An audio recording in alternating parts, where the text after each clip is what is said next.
Hey everyone, it's Miranda. Welcome back to my channel where I talk all things budget, beauty, fashion, and lifestyle. If that sounds interesting to you, then become the newest member of the Slashed Squad by hitting subscribe and the bell icon.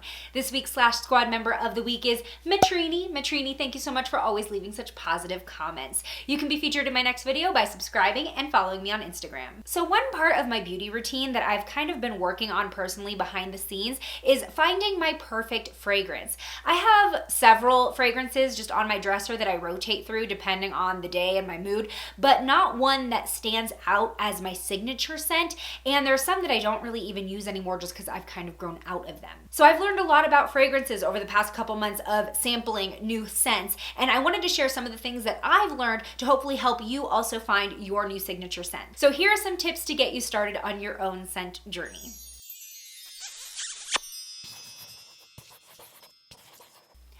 Tip number one, understand the terms. Knowing what the common terms in the world of fragrance mean will help you narrow down what exactly you want in a fragrance. So first of all, let's tackle eau de toilette versus eau de parfum. And excuse me for my awful French accent. So eau de toilette is going to be lighter. It has less of a concentration of perfume oils. You can definitely be more generous with it as you're spraying it on. But overall, it evaporates from the skin more quickly and it's characterized by its top notes. And we'll get into what notes are in a little bit. Because this is a less concentrated scent, it is usually a more affordable option, but you will need to reapply if you want the scent to last. Eau de parfum is going to have more of a concentration of those perfume oils. You're gonna have a little bit more of a layered scent with eau de parfum. It's more characterized by the middle notes. It will last longer and come off stronger than an eau de toilette, but it is still a little bit of a diluted version of just straight parfum or perfume. Now, when a product is just labeled perfume or parfum, this is going to have the highest concentrations of perfume oils, and it's usually going to be the most expensive as well, but you do not need as much product as the other two.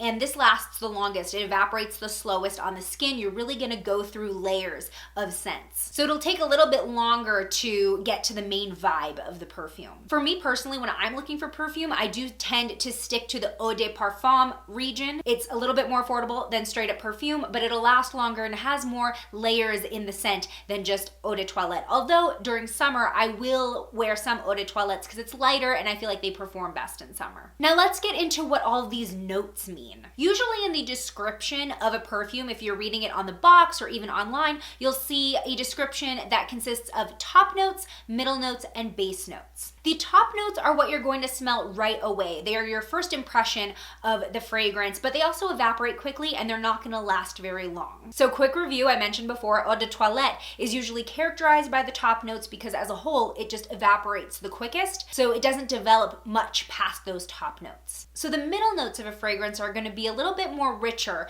than the top notes and they will last a bit longer as well. Typically they're more mellow and the main vibe of the perfume, but they're not really gonna reveal themselves until the top notes disappear. So the base notes support the middle notes. They work together to create the overall mood of the fragrance, but the base notes are gonna be a little bit heavier, a little bit deeper. You'll probably see more muskiness in the base notes. And they're not gonna really start revealing themselves until you've worn the fragrance for a little bit, about 30 minutes in. So now that you understand these basic terms, you'll be better equipped when reading descriptions of fragrances to narrow down what you think you'll actually like before testing them. And if you really have no idea what you like, then you can definitely just start sniffing as a starting point and kind of keeping in mind the notes that keep coming up with the fragrances that you like. But tip number two, don't overwhelm yourself. If you try to smell too many fragrances at once, they're all going to run together and your olfactory senses will be on overdrive. I would say don't test more than 2 to 3 max before taking a break. Tip number three, if you're really trying to find a signature scent that you're gonna be ready to wear every day, test the fragrance at home instead of just in store. I mentioned earlier how it can take some time for the notes of a fragrance to reveal themselves and how it kind of goes through layers, which is why it's so important to actually spray the fragrance on your skin and wear it around for a little bit so that you can get the full idea of what it actually smells like versus making a first impression judgment really quickly in store. You can definitely use those little paper testers in the store to get your first impression impression of a fragrance, but if you think that you like it, you're gonna wanna wear it around for a little bit before actually investing in the full bottle. I absolutely love the idea of being able to try a fragrance with the newly popular try-at-home fragrance subscriptions like today's sponsor, Scentbox, which allows you to pick out and experiment with a 30-day supply of a designer fragrance. The scents come in these really cute travel atomizers that hold 8 milliliters of the fragrance of your choice, so you can really give it a thorough testing before investing in a full bottle. And this way you can test the fragrance over a month in different situations, whether you're just going to school or work,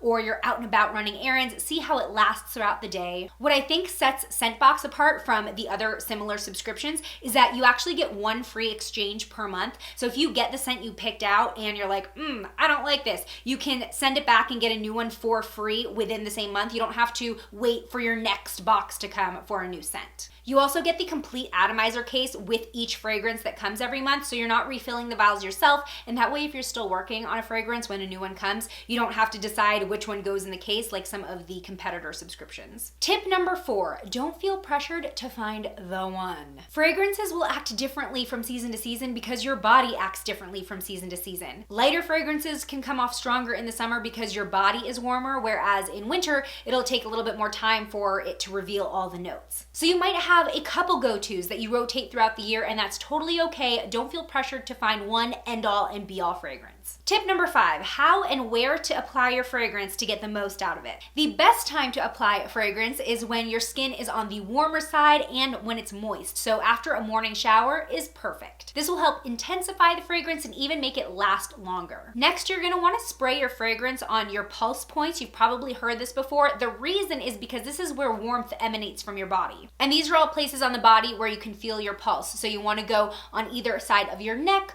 on the wrists, as well as in your inner elbows. Some people even spray behind the knees as well. I feel like it's a little bit overkill, but you do you. Applying the fragrance on these pulse points where they are more warm will help it reveal itself better throughout the day. Lastly, don't rub the fragrance in. A lot of people will spray on their wrists and kind of go like this and then like this. You can actually overheat the fragrance by doing this and completely change the developing process. And also you're actually causing some of the fragrance to evaporate when you do that, so you're just wasting product. So either spray on each point or spray on your wrist and just do one dab. You don't need to be giving yourself a massage. I feel like I'm very close to finding my new signature scent, and I will definitely share what it is with you in an upcoming video once I do find it. Do you have a go-to fragrance? Let me know what it is in the comments below, along with any other questions. And then join me over here where I test out a new drugstore foundation and see how it wears throughout the day. I'll see you over there. Bye!